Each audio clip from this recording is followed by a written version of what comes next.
विद्यार्थी मित्रांनो नमस्कार. तुम्हाला एखाद्या विदेशी विद्यापीठामध्ये प्रवेश घ्यायचा आहे किंवा भारतातील एखाद्या नामांकित विद्यापीठामध्ये देखील तुम्हाला प्रवेश घ्यायचा आहे, कारण नुकतीच तुम्ही 12वी पूर्ण करणार आणि एखाद्या नवीन विद्यापीठामध्ये प्रवेश घेणार. मग ते प्रवेश घेण्यासाठीच्या काही ज्या अटी आहेत त्यामध्ये एक सर्वात महत्त्वाची अट असते, म्हणजे तुम्ही स्वतःबद्दल तिथं व्यक्त होणं गरजेचं असतं आणि त्यालाच म्हणतात स्टेटमेंट ऑफ पर्पज.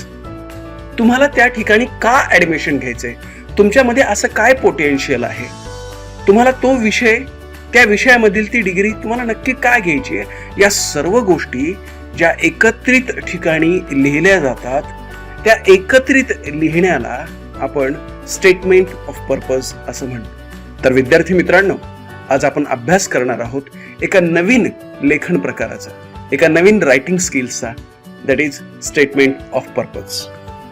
विद्यार्थी मित्रांनो, तुम्हाला आणखीन एक विनंती. हा विषय थोडासा नवीन असल्यामुळे हा व्हिडिओ कदाचित थोडासा मोठा असेल.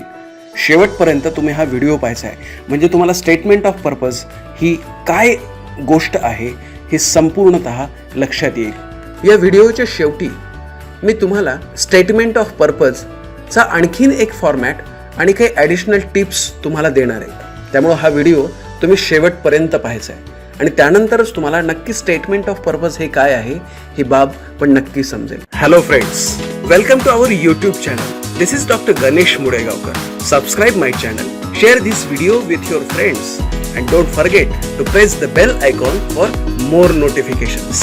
Let's begin with today's video. चला तर मग विद्यार्थी मित्रांनो, आपण अभ्यास करूयात. What is statement of purpose? A statement of purpose is an application made to a university to seek admission to a particular course. एखाद्या नामांकित विद्यापीठामध्ये, जगातल्या टॉप 10 विद्यापीठामध्ये जर तुम्हाला प्रवेश घ्यायचा असेल, मग तो डिग्री कोर्ससाठी असेल किंवा पोस्ट ग्रॅज्युएशनसाठी असेल, त्यावेळेस तुम्ही स्वतःला रिप्रेझेंट करण्यासाठी लिहिलेलं जे ॲप्लिकेशन असतं, पत्र असतं, त्याला आपण म्हणतो स्टेटमेंट ऑफ पर्पज.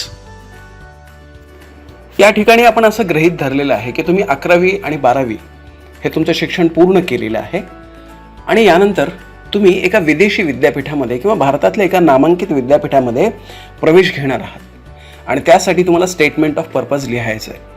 अशा वेळेस कुठल्या गोष्टी तुम्ही लक्षात ठेवणं गरजेचं आहे? SOP, points to remember. It is an essay which describes you as a person, you aims and ambitions. तुम्ही भविष्यामध्ये नक्की काय करू शकता, काय करू इच्छिता, तुम्ही नक्की व्यक्ती कसे आहात आणि सगळ्यात महत्त्वाची गोष्ट म्हणजे एम्स आणि ॲम्बिशन्स काय आहेत, म्हणजे तुमचे ध्येय काय आहेत आणि कुठल्या लेवलपर्यंत तुम्ही जाऊ इच्छिता, या गोष्टी यात नमूद करणं गरजेचं आहे. It speaks about your journey of life and the qualities you have nurtured in the process. खरं तर तुम्ही आत्तापर्यंत तुमचं आयुष्य कशा रीतीने पूर्ण केलेलं आहे आणि तुमच्यामध्ये कुठल्या कुठल्या क्वालिटीज आहेत, कोणते गुण आहेत आणि तुम्ही आत्तापर्यंत स्वतःला कशा पद्धतीने प्रोसेस केलेलं आहे, कशा पद्धतीने तयार केलेलं आहे, ह्या सर्व गोष्टी यामध्ये लिहिणं गरजेचं आहे. The score card or the transcript gives you academic achievement. आणि याच वेळेस तुम्ही वेगवेगळ्या पातळ्यांवरती अगदी छोट्या छोट्या गोष्टी तुम्ही कशा अकॅडमिक अचिव्हमेंट करत गेलात, एखाद्या विषयामध्ये तुमची प्रगती कशी आहे, ह्या सर्व गोष्टी स्कोअर कार्डच्या मदतीनं तुम्हाला त्या ठिकाणी लिहायच्यात. त्या सर्व गोष्टी रिफ्लेक्ट झाल्या पाहिजेत. या गोष्टी सर्वप्रथम लक्षात घेणं गरजेचं आहे. SOP, points to remember. The SOP gives you an opportunity to show the special qualities which make you distinct from others. खरं तर इतरांपेक्षा अशा कोणत्या वेगळ्या क्वालिटीज, वेगळे गुण तुमच्यामध्ये आहेत की ज्या तुम्हाला इतरांपासून वेगळं करतात, ही पण गोष्ट तुम्हाला त्यामध्ये नमूद करता येते. The SOPs for under graduate, post graduate and doctorate levels would be different. खरं तर तुम्ही ज्यावेळी स्टेटमेंट ऑफ पर्पज लिहिताय तेव्हा अंडर ग्रॅज्युएट कोर्ससाठी, पोस्ट ग्रॅज्युएट कोर्ससाठी आणि PhD लेवलच्या कोर्ससाठी किंवा डॉक्टरेट लेवलसाठी हे वेगवेगळ्या स्वरूपाचे असतात. The SOPs differ according to the requirement. आणि जशी तुमची गरज आहे, जशी त्या कोर्सची गरज आहे, जशी त्या देशाची, त्या युनिव्हर्सिटीची गरज आहे, तशी स्टेटमेंट ऑफ पर्पज आणि त्याची भाषा, त्याची रिक्वायरमेंट हे बदलत जाते.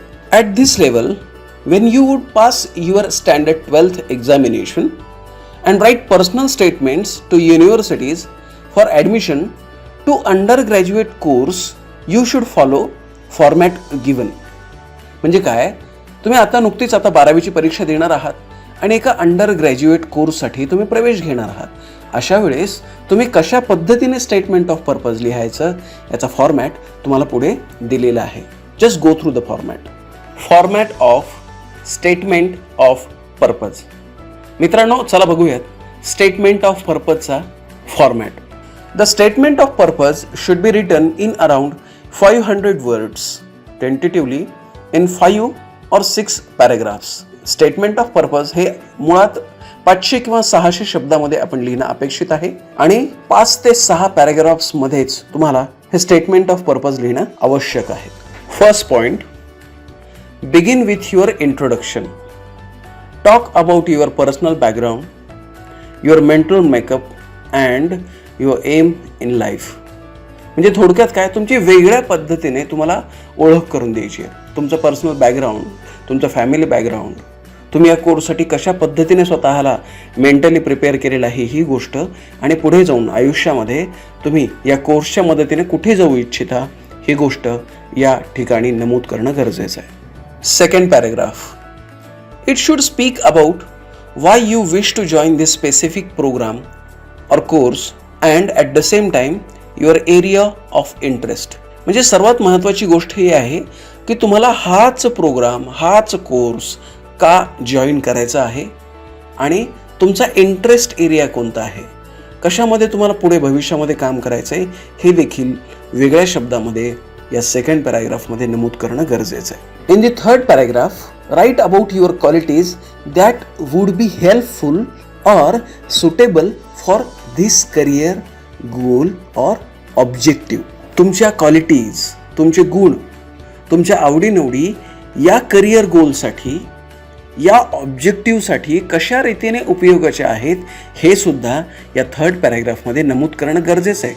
Show how your hobbies and extra curricular activities would be helpful in strengthening your goals. आणि याच्यासोबतच तुमच्या काय आवडीनिवडी असतील, तुमच्या काय हॉबीज असतील, यासोबतच एक्स्ट्रा करिक्युलर ॲक्टिव्हिटीज म्हणजे जर वेगवेगळ्या उपक्रमांमध्ये तुम्ही जर भाग घेतलेला असेल तर या गोष्टीसुद्धा तुमच्या गोलपर्यंत पोहोचण्यासाठी कशा महत्त्वाच्या आहेत, त्या कशा हेल्पफुल आहेत हे सुद्धा तुम्ही या थर्ड पॅराग्राफमध्ये लिहायचं आहे. In the fourth paragraph, do mention your experience in the field or any internship or any project you have done. म्हणजे चौथ्या पॅराग्राफमध्ये तुम्हाला ही गोष्ट नमूद करायची आहे की तुमचा या क्षेत्रातला काही अनुभव आहे का, किंवा तुम्ही एखादा इंटर्नशिप प्रोग्राम म्हणजे 5 दिवस, 10 दिवस, 15 दिवस, 1 महिना असं कुठे बाहेर जाऊन काम केलेलं आहे का, किंवा एखादा प्रोजेक्ट यावरती तुम्ही पूर्ण केलेला आहे का, यासारख्या काही अचिव्हमेंट जर तुमच्या असतील तर या फोर्थ पॅराग्राफमध्ये लिहिणं अपेक्षित आहे. You can state something which makes you distinct from other applicants. म्हणजे थोडक्यात काय की इतर लोकांपेक्षा तुम्हाला तुमचं ॲप्लिकेशन, तुमची एखादी क्वालिटी कशी वेगळी करते, तुम्ही इतरांपेक्षा कसे वेगळे आहात ही गोष्ट या पॅराग्राफमध्ये तुम्हाला नमूद करणं गरजेचं आहे, लिहिणं गरजेचं आहे. In the fifth paragraph, we have to conclude with some of the things. State how admission to this particular course, university would be beneficial to you and how you look at it from a long term career perspective. म्हणजे थोडक्यात काय, इथे तुम्हाला प्रवेश का घ्यायचा आहे, याच कोर्ससाठी का प्रवेश घ्यायचा आहे, या विद्यापीठामध्ये जर तुम्ही प्रवेश घेतला तर तो तुम्हाला भविष्य काळामध्ये कसा उपयोगी ठरेल, आणि सगळ्यात महत्त्वाची गोष्ट म्हणजे तुमचं हे लॉंग टर्म करिअर जे आहे ते या कोर्सवरती, या युनिव्हर्सिटीच्या ॲडमिशनवरती कसं अवलंबून आहे हे देखील तुम्ही या फायनल पॅराग्राफमध्ये, कन्क्लुडिंग पॅराग्राफमध्ये नमूद करणं गरजेचं. Write the statement of purpose in clear and lucid language. म्हणजे थोडक्यात काय, तुम्ही स्टेटमेंट ऑफ पर्पज जे आहे ते एकदम क्लिअर, साध्या सोप्या सरळ भाषेत लिहायचं आहे आणि ग्रॅमॅटिकली सुद्धा ते करेक्ट असलं पाहिजे याची काळजी घ्यायची. विद्यार्थी मित्रांनो, आपल्या इंग्लिश युवक भारती टेक्स्टबुकमध्ये 1 किंवा 2 सॅम्पल्स त्यांनी दिलेले आहेत. त्यापैकी एक सॅम्पल मी तुम्हाला इथे घेऊन या फॉर्मॅटच्या मदतीने एक्सप्लेन करून सांगणार आहे. यामध्ये माझे देखील काही ॲडिशनल पॉईंट्स या ठिकाणी मी तुम्हाला सांगणार आहे.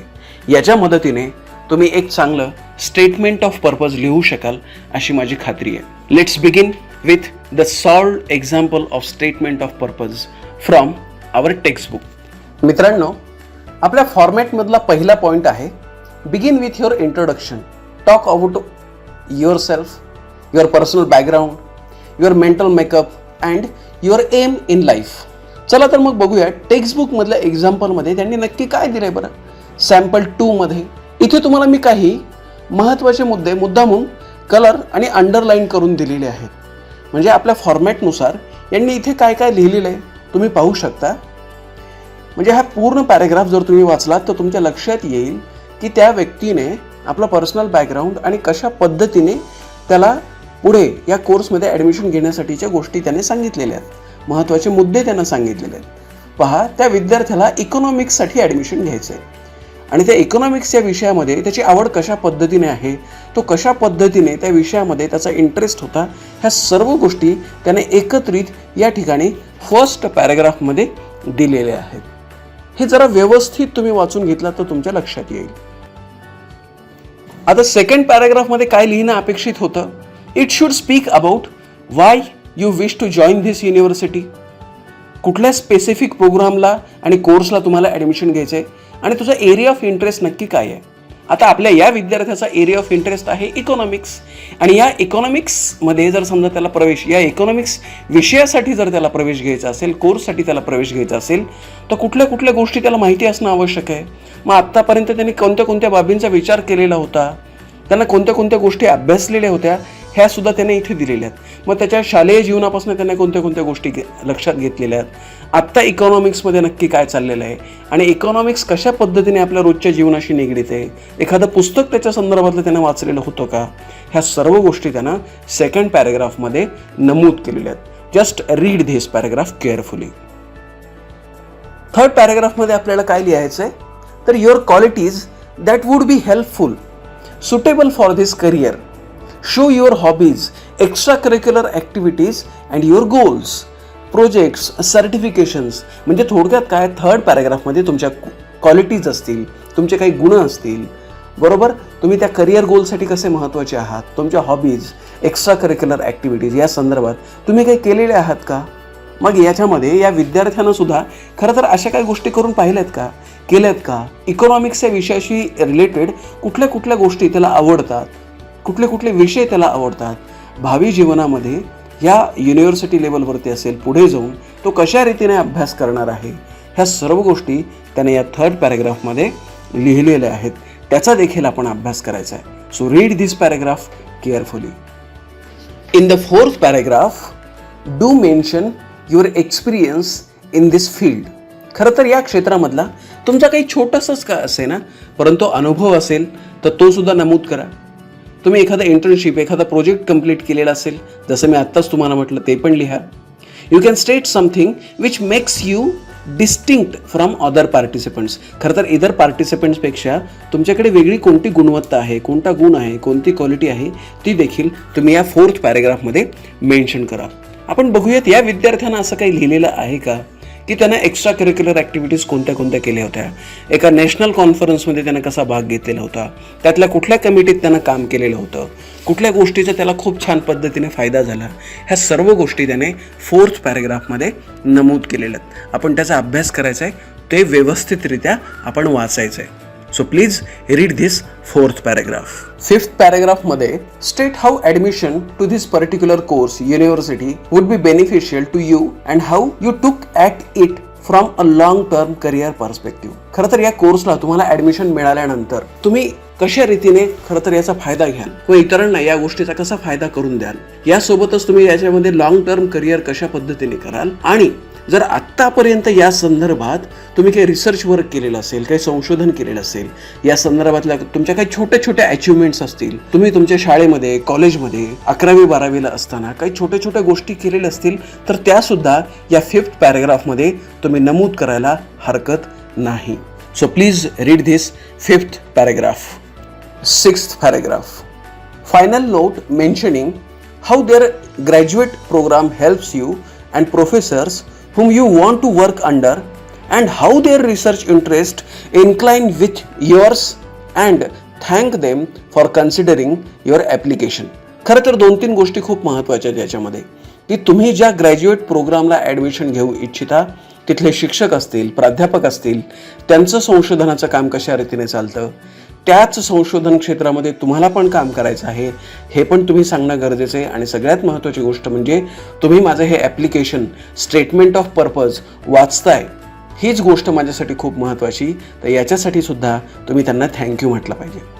विद्यार्थी मित्रांनो, आणखीन एक महत्त्वाची गोष्ट की तुम्ही हे जे ॲप्लिकेशन लिहिताय हे स्वतःच्या भाषेमध्ये क्लिअर आणि ल्युसिड लँग्वेजमध्ये ग्रॅमॅटिकली करेक्ट असणं हे खूप खूप महत्त्वाचं आहे. याच्यामध्ये कॉपी करून चालणार नाही, हे पण खूप महत्त्वाचं आहे. थोडक्यात काय, स्टेटमेंट ऑफ पर्पज म्हणजे एखाद्या कोर्ससाठी, प्रोग्रामसाठी, अंडर ग्रॅज्युएट प्रोग्रामसाठी जर तुम्हाला प्रवेश घ्यायचा असेल तर स्वतःला तुम्ही कशा रीतीने प्रेझेंट करता, लेखी स्वरूपात तुम्ही स्वतःला कशा रीतीने प्रेझेंट करता, ही गोष्ट म्हणजेच, ही बाब म्हणजेच स्टेटमेंट ऑफ पर्पज. म्हणून हे पूर्ण एक्सप्लेनेशन. विद्यार्थी मित्रांनो, जसं की मी तुम्हाला प्रॉमिस केलं होतं, यासोबतच मी तुम्हाला काय ॲडिशनल फॉर्मॅट आणि टिप्स या प्रेझेंटेशनमध्ये देणार आहे. माझी तुम्हाला हीच विनंती आहे की जसा हा टेक्स्टबुकमधला फॉर्मॅट आहे तसा आणखीन एक फॉर्मॅट असंच मला ज्यावेळेस मी ह्या सर्व गोष्टींचा शोध घेत होतो तेव्हा तो मला सापडलेला आहे. त्यामुळे ह्या टिप्स आणि हा जो एक फॉर्मॅट आहे हा पण तुम्ही नक्की लक्षात ठेवावा, अभ्यासावा, अशी माझी तुम्हाला विनंती आहे. Along with this our textbook's format and solved example, I am providing you some of the additional tips for writing statement of purpose. So the key points to remember. In first paragraph, your introduction and your industry introduction and letting them know that you want to pursue a graduate major. In second paragraph, introduce to undergraduate and introduction to undergrad and how to improve your skills and mentioning your academics and your background which made you pursue this major. Then in third paragraph, do mention that one which academic projects you had completed. Then in fourth paragraph, which projects, which internships already you had completed. In fifth paragraph, any other research work or any special achievement, any extracurricular activity which motivates you to reach to this career. In sixth paragraph, final note mentioning how their graduate program, how that particular course will helps you and professors whom you want to work under and how their research interests incline which yours and thank them for considering your application. So these are some of the points which we have to consider in writing statement of purpose. Tips for writing statement of purpose. First, put yourself on the page. That means it should reflect your personality as a whole. Before writing, think and rethink about the statement of purpose. Then organize your ideas. Think from the perspective of university also. Write all these things in a fluent manner. Keep your writing simple and interactive. Collect all the information about course, that program, university, and it should reflect in your statement of purpose. Just think that which questions that university will ask you. Try to give the answers in your own language. Your statement of purpose should reflect your work and your personality, your area of interest. Show your interest in this course and program. While writing your statement of purpose, please mention all these things. And edit, re-edit, read, rewrite, write, rewrite. So all these things are essential while writing statement of purpose. And finally, statement of purpose should be simple and grammatically correct. तर मित्रांनो, थोडक्यात काय की आपण ह्या सर्व tips जर लक्षात ठेवल्या स्टेटमेंट ऑफ पर्पज लिहिण्यासाठी तर आपण एक खूप छान पद्धतीने स्टेटमेंट ऑफ पर्पज नक्की लिहू शकतो. आणि माझी खात्री आहे याच्या मदतीने तुम्ही एखाद्या चांगल्या युनिव्हर्सिटीमध्ये नक्की प्रवेश मिळवा. विद्यार्थी मित्रांनो, माझी खात्री आहे की तुम्हाला स्टेटमेंट ऑफ पर्पज ही बाब पूर्णतः, हे रायटिंग स्किल तुम्हाला पूर्णतः समजलं असेल. तुम्ही आत्तापर्यंत जर माझं यूट्यूब चॅनल सबस्क्राईब केलं नसेल so please subscribe my channel. हा व्हिडिओ जर तुम्हाला आवडला असेल तर आपल्या मित्रांसोबत नक्की शेअर करा आणि लाईक करायला अजिबात विसरू नका. आणि हो, आत्तापर्यंत मी तयार केलेले सर्व व्हिडिओज आणि त्याच्या लिंक्स मी खाली डिस्क्रिप्शन बॉक्समध्ये दिलेले आहेत. तुम्ही तिथे जाऊन आत्तापर्यंत मी तयार केलेले सर्व व्हिडिओ त्या ठिकाणी तुम्ही पाहू शकता. Thank you so much my dear friends.